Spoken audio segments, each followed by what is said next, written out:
ရောရှယ်လောက်ထားလိုက်တယ်ပေါ့နော်ဆိုဒီမှာလေးဒီ Scorpio လေးတွေအတွက်ကိုဒီ June 20ကနေ July 20အတော်အတွင်းကိုမိတာမြင်နာခတ်ကြပါလေတွက်ကြတော့ဘယ်လို energy လေးမြင်လဲဆိုလို့ရှိရင်ဒီမှာလေးဒီ Scorpio လေးတွေအနေနဲ့ပေါ့နော်ဒီ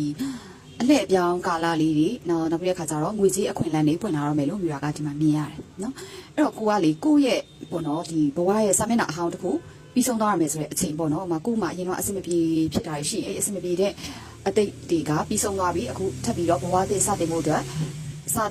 ကိုအဆင်ပြေဆုံးအချိန်လို့တော့ဒီမှာမိတာကပြောချင်တယ်ဆိုတော့ကိုယ့်ရဲ့ဘဝမှာပေါ့နော်အရင်ကအဆင်မပြေဖြစ်ခဲ့တဲ့အခြေအနေဟောင်းနေနော်ဆက်ဆံရေးဟောင်းတွေကလေပြီးဆုံးသွားပြီနော်ဒါဆိုပြီးဆုံးသွားပြီဒါဆိုဒီ death ကလေအမြဲတမ်းသူကလုံးဝကြီးမကောင်းတာမဟုတ်ဘူးနော်သူ့ရဲ့ကက်ကတကယ် major ကက်ပေါ့နော်ဒီ tarot မှာဆိုလို့ရှိရင်သူကပြီးဆုံးသွား chapter တစ်ခုပြီးဆုံးသွားဆိုတဲ့အထိပ္ပယ်ကိုဆိုလိုချင်တာဖြစ်တယ်နော်လုံးဝကြီးဟိုကိုတွေးနေတဲ့ကိစ္စတစ်ခုအောင်မြင်လားမအောင်မြင်လားလို့မေးမယ်ဆိုရင်တော့ဒီ death ကကြတော့ဘယ်လိုမလဲအကိစ္စအောင်မြင်မှုဆိုတဲ့အတိတ်ပဲတော့ဖြစ်တယ်ပေါ့နော်ဒါပေမဲ့သူကတခြားသော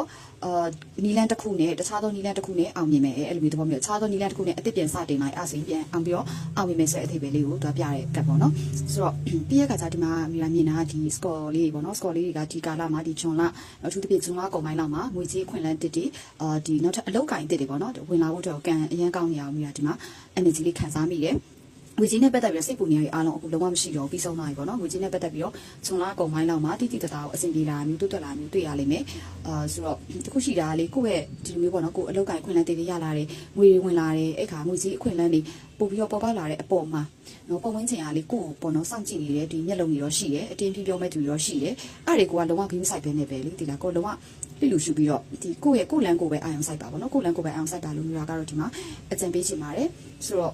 ခြုံပြောရမယ်ဆိုတော့ Scorpio အတွက်ကလည်းဒီဂျွန်လကုန်ပိုင်းအတွက် energy ပေါ့နော်ဒီဂျွန်လကနေ July 20အတော်တွင်ကို energy လေးကအရင်ကောင်းနေတယ်ဆိုတဲ့အခါကျတော့ကိုကလေဒီ Scorpio လေးတွေကငွေကြေးနဲ့ကိုယ့်ရဲ့အစပြုခြင်းအသက်ပေါ့နော်ဒီလုပ်ငန်းအစရတာဒါမှမဟုတ်ကောင်းမွန်တဲ့ဆက်ဆံရေးတစ်ခု relationship တစ်ခုကိုအဲ့လိုမျိုးလက်ခံဖို့အတွက်ဆိုရင် comment မှာ Scorpio rebirth လို့ရေးခဲ့ကြပါအောင်ရှင်ဒါလေးကတော့ Scorpio အတွက်ဟောလေးဖြစ်ပါတယ်ဆိုတော့မီရာကဒီတစ်ခေါက်မှာတော့ပေါ့နော်ဒီ water sign တွေဖြစ်တဲ့ Cancer Pisces Scorpio အတွက်ကိုနမိတ်လေးဖတ်ပေးခဲ့တာဖြစ်ပါတယ်ဆိုတော့ဒီကာလကဒီ Cancer ရာသီပေါ့နော် Cancer ရာသီကိုဝင်ရောက်တော့မှာဆိုတော့နည်းနည်းလေးဒီ Cancer သမားလေးတွေကတော့ပို့ပြီးတော့ emotionally တော့ဖြစ်နေတာလေးရှိတယ်ဒါပေမဲ့အရှိမပြောထားသလိုမျိုးပဲသူတို့ Cancer ကိုပြီးတော့ဟောပေးခဲ့တယ်စိတ်ခံစားမှုတွေကိုဒီကာလမှာထိန်းချုပ်နိုင်မယ်လို့မျိုးကမြင်နေရတယ်ပေါ့နော်ဆိုတဲ့အခါကျတော့ဒါလေးကတော့ water sign တွေ hot လေးပဲဖြစ်ပါတယ်ဆိုအားလုံးပဲကိုယ်စိတ်နှစ်ပါးစမ်းမစမ်းကြပါစေလို့မျိုးကဆုတောင်းပေးလိုက်ပါတယ်ရှင်